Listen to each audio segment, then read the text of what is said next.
Welcome.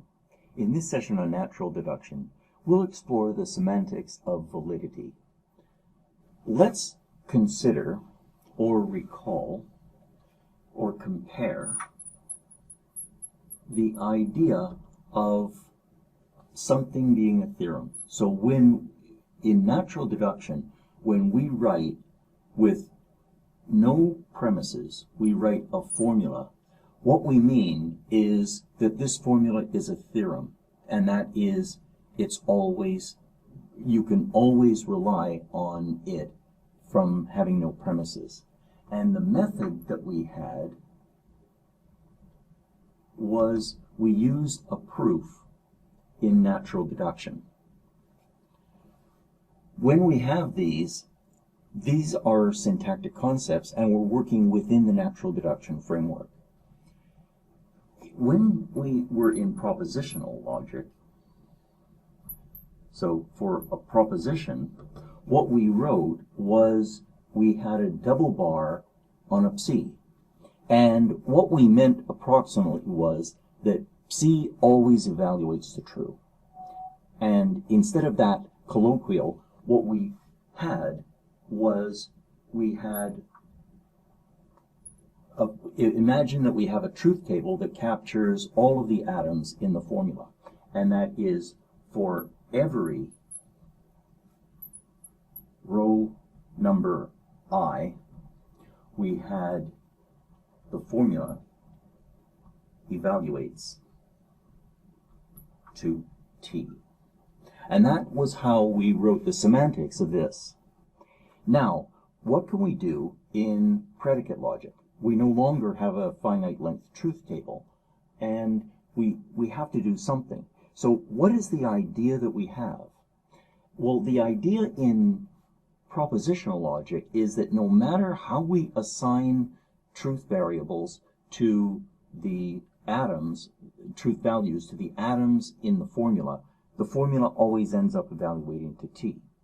And in predicate logic, the corresponding would be this, is what we're saying is that and we'll have a for every, so for every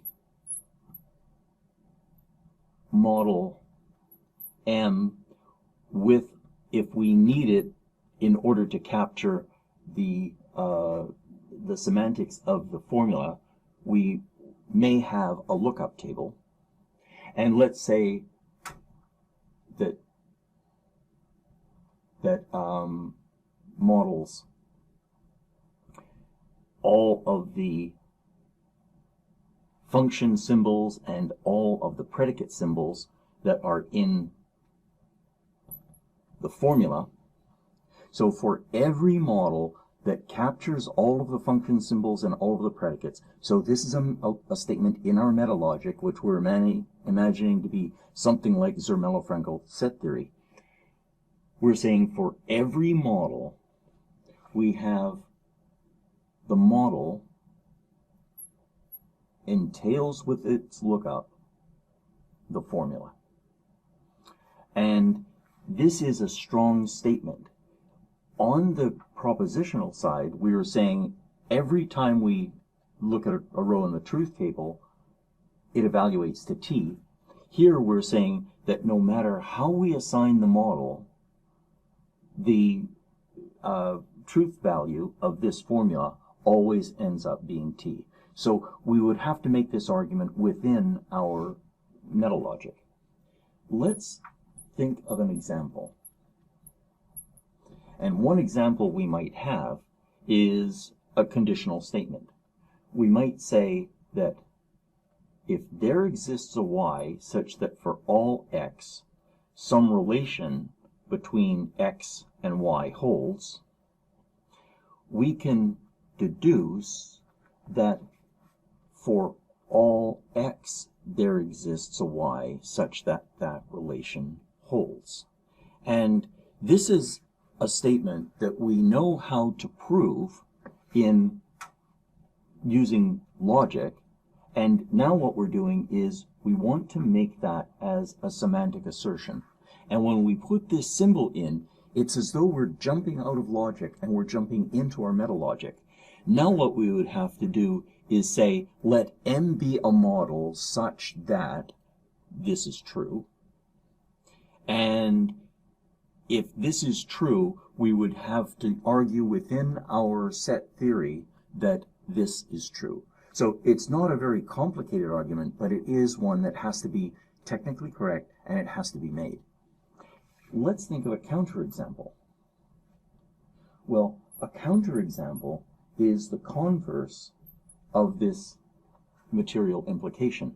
That is, so what we're saying here is there is some object in the set A such that for every object, possibly including itself, this relation holds.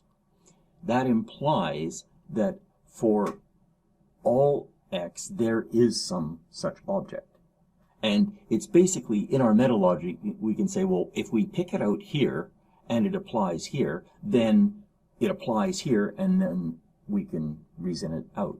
Now, is the converse of this true? So what we would ask is, if for all x there exists a y such that r of xy, and that implies that there exists a y such that for all x, r of xy. Well, what we can do is we can think of, for example, the natural numbers starting at 0. And we could say that there is some number that is less than or equal to everything in the set. And that might be the meaning that we assign to r.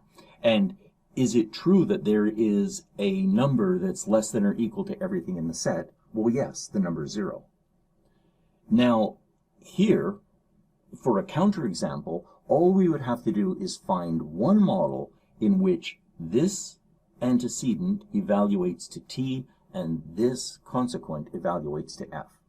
And if you pick the natural numbers, I think that you can probably come up with such a relation. Maybe here we use less than or equal. Maybe if you try greater than or equal, you could reason out that there's a counterexample.